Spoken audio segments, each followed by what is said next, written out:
അച്ഛനും നന്ദേട്ടനും കൂടി വരുമ്പോൾ സുന്ദരിക്ക് കുട്ടിയുണ്ടായ വിവരം ആദ്യം പറയണം. വഴിയിൽ നോക്കി നിന്നു. അറിഞ്ഞപ്പോൾ രണ്ടാളും ഓണക്കോടി ഉമ്മറത്ത് വെച്ച് ഓടി തൊഴുത്തിനടുത്തെത്തി. അമ്മ തൊഴുത്തു കഴുകുകയായിരുന്നു. പപ്പായ കൊത്തിയെറിഞ്ഞിട്ടുണ്ടാക്കിയ പച്ചരിക്കഞ്ഞി അവളുടെ മുമ്പിൽ വെച്ചിട്ടുണ്ട്. അതവൾ ആർത്തിയോടെ നക്കി കുടിച്ചുകൊണ്ടിരിക്കുകയായിരുന്നു. ഇവളെപ്പോലാണല്ലോ കിടാവും. നന്നായി, ഗോപിയുടെ നല്ല മനസ്സ്. അച്ഛൻ നന്ദിയുള്ളവനായി.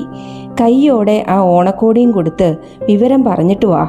അമ്മ പറഞ്ഞത് ശരിവെച്ച് അച്ഛൻ ഓണക്കോടി കൊടുക്കാൻ പോകാനിറങ്ങുകയായിരുന്നു. അപ്പോഴുണ്ട് ഗോപിയേട്ടനും മീര ചേച്ചിയും മുത്തശ്ശിയും കൂടി ഓണക്കോടിയും കൊണ്ട് വന്നു. നല്ല നേരത്താണല്ലോ രമണി വന്നത്. തേടിയ വള്ളി കാലിൽ ചുറ്റി. ഞങ്ങൾ അങ്ങോട്ട് വരാനിരിക്കുകയായിരുന്നു. ഇന്നോ നാളെയോ ഇവള് പ്രസവിക്കുമെന്ന് എനിക്കറിയാമായിരുന്നു.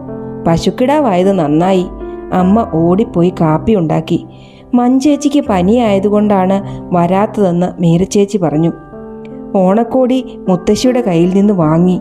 അപ്പോൾ മുത്തശ്ശിയെ നമസ്കരിച്ചു. ആരും പറയാതെ മനസ്സിൽ തോന്നിയതാണ്. നന്നായി വരട്ടെ. മുത്തശ്ശി നിറഞ്ഞ ചിരിയോടെ അനുഗ്രഹിച്ചു.